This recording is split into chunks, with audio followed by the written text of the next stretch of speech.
پۆستە و گەیاندن لە هەرێمی کوردستان بە قۆناغێکی پڕ لا کێشە و گرفت تێپەڕ دەبێتن و بەشێکی زۆری کۆمپانیاکانی بواری گواستنەوە و گەیاندن دەیان کێشە و گرفتیان هەیە بەتایبەت لە هێنان و ناردنی پۆستەکان لە دەرەوەی هەرێم و ناردنیان بە پێچەوانە وە خۆیان دەڵێن نزیکی 160 کارەکەیان ڕووی لە کەمکوونەوە کردووە. دەتوانین بڵێن 160 جاران دابەزیوە ئەو ڤۆلیۆمە نەماوە ئەوی جاران کە هەبوو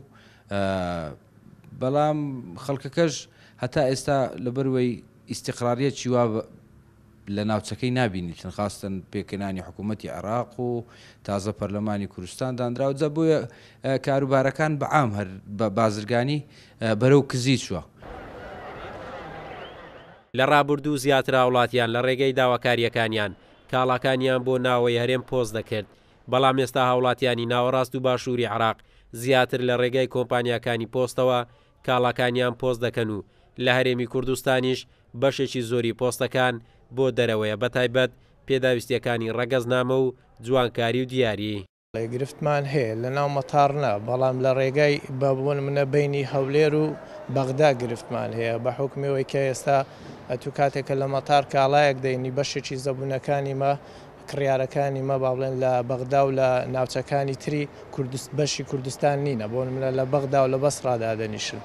کاتێککە ئێمە کاڵایان بۆ دێنینەوە لە ڕێگەی مەتاری هەولێر یان فڕۆکخانەی سلێمانی هەمە گومرگ دەدەین لە بۆ حکوومەتی هەرێم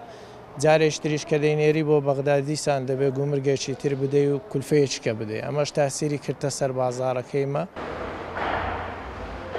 ئەگەر جاران بازرگانەکان پشتی تەواویان بە کۆمپانیاکانی بواری پۆستە و گەیاندن دەبەست بۆ هێنانی کاڵاکانیان لە ڕێگەی ئاسمانیەوە بەڵام ئێستا هەم بازرگانەکان بۆ تێچووی کەمتر کاڵاکانیان لە ڕێگەی وشکانی و دەریاییەوە هاوردە دەکەن و هەم کۆمپانیاکانیش زیاتر ڕویان لە پۆستکردنی پێداویستە سەرەتاییەکان کردووە